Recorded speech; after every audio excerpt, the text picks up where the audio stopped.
Tonight on Watch Fox News at 10. I've let down a lot of people. That's the bottom line. The state's chief executive faces reporters and admits to having an affair.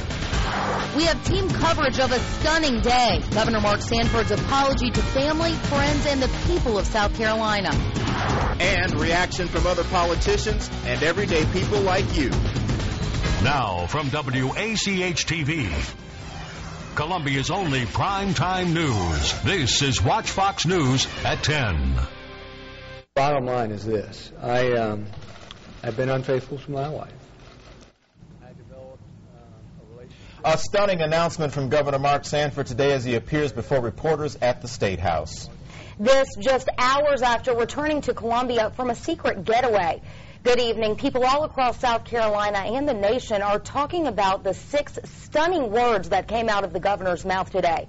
I've been unfaithful to my wife. That bombshell, if you will, coming as Governor Sanford addressed where he had been for the past several days. Now, as you know, this all started on Monday with news that the governor was nowhere to be found around here, and nobody seemed to know where he was. Not his wife, not his staff, not other state officials in the chain of command. Then came word on Monday night the governor was hiking along the Appalachian Trail. But early this morning, the state newspaper broke the news Sanford had been in Argentina. Reporter Gina Smith getting an exclusive interview with the governor as he got off a plane in Atlanta. Now, we have team coverage beginning with an explanation of all of this in tonight's top story. With reporters from just about every news operation in South Carolina and several others across the country, Governor Mark Sanford takes the podium for what is expected to be an interesting explanation of where he'd been for several days. What everyone heard was a confession. I've been unfaithful to my wife. I developed a relationship with which started as a dear, dear friend from Argentina. The governor goes on to say the affair with a woman he met 8 years ago started innocently with emails back and forth.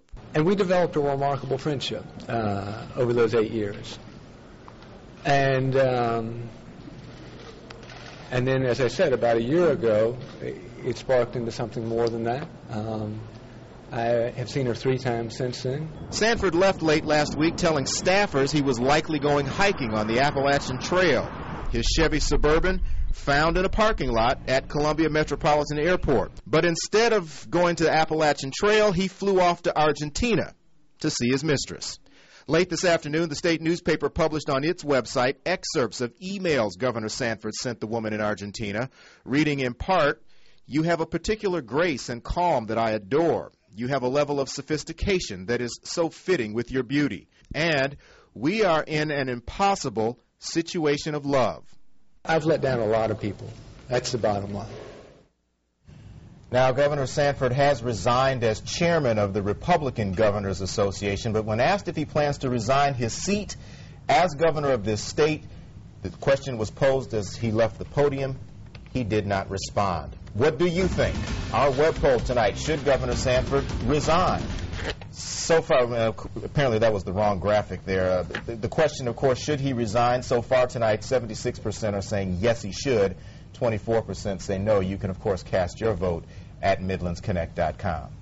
During his news conference this afternoon, the governor acknowledged his wife, Jenny, and how she has always been by his side during their more than 20 years of marriage. But the First Lady was noticeably not standing by her man this afternoon. Mrs. Sanford and her 4 sons are at the couple's Sullivan's Island home. The First Lady has not spoken to reporters, but she did release a lengthy statement late this afternoon, saying in part, "When I found out about my husband's infidelity, I worked immediately to first seek reconciliation through forgiveness. We reached a point where I felt it was important to look my sons in the eyes and maintain my dignity, self-respect, and my basic sense of right and wrong. I therefore asked my husband to leave 2 weeks ago. Because of this separation, I did not know where he was in the past week." Now, that last sentence, an indication that Jenny Sanford was not covering for her husband when answering reporter questions this week. You can read Jenny Sanford's complete statement on our website, MidlandsConnect.com. In the meantime, the governor's stunning admission is generating a lot of reaction tonight. Our team coverage continues now with Brian McConkey. He's tracking what other political leaders are saying. Brian? Mike, if you remember, the governor's mysterious disappearance first sparked some constitutional debate about the executive branch in this state and who, in fact, is in charge if the governor is both unreachable and his whereabouts unknown. However, that debate appears to be on hold for the meantime after the governor's stunning statement. Forgiveness is not an immediate process. After being at odds with Governor Mark Sanford for much of his time in office, even one of Sanford's most vocal critics holding his fire Wednesday, Senator Jake Knotts expressing some level of forgiveness for the governor. I think that it took a strong man to stand there and do what he did. I saw Mark Sanford today that I felt was sincere in his apology to South Carolina, to the nation, and to his wife and family. Some State House lawmakers expressing similar sentiments about the Sanford situation. House Speaker Bobby Harrell calls Wednesday's revelations shocking and disturbing, but adds, the personal issues must be sorted out by the Sanford family, and we hope for the best for them during this most difficult time. The governor's absence has brought to light some issues regarding the chain of command in the absence of the chief executive. It is imperative that the General Assembly deal with this during the next session. Lieutenant Governor Andre Bauer expressing relief Governor Sanford is safe, but not pleased with the confusion over Sanford's whereabouts. I talked to his staff several times and was told that they couldn't reach him at first. Then they had talked to him. Then he was hiking on the Appalachian Trail. And so I think there's a real disconnect here with his staff misleading people. Bauer would replace Governor Sanford should he resign, but even one of the governor's staunchest opponents not willing to go that far just yet. He's going to have to decide that for himself. I hope that in the end that his family will benefit from whatever decision he makes. Now, reaction to the Sanford situation has come from all corners, and to get into all of it would possibly take hours. Now, the State Attorney General, he also has an opinion on this matter. He's talking tonight about how Sanford's disappearance played out. In a statement, Henry McMaster says, quote, I think we all know that leaving the state without a governor for any period of time is not acceptable. I suspect Governor Sanford now understands that better than anyone else. My hope is that this sad experience will make Mark a better governor and a better public servant during the final months of his administration, end quote. Now, several other political leaders have also sounded off on this issue and made their statements. You can read them on our website, MidlandsConnect.com. Ashley. Well, this story is buzzing here in the capital city, the state, and across the nation with mixed reactions. Jarita Patterson continues our team coverage tonight with what people think on the street. The international affair by the state's leading man has made its way back to the streets of Columbia. Now several Carolinians are voicing their concerns. The state has suffered enough embarrassment at his hands, and he had the audacity to be living in a glass house. A house that's been shattered after the governor admitted to cheating on his family for the past year. His latest rendezvous over the Father's Day weekend when he left his wife and 4 children for his mistress. Columbia native David Cleveland says the governor is not leading by example. He has to be living on a high moralistic point of view, and he has failed, very much so. My first reaction was, isn't that interesting?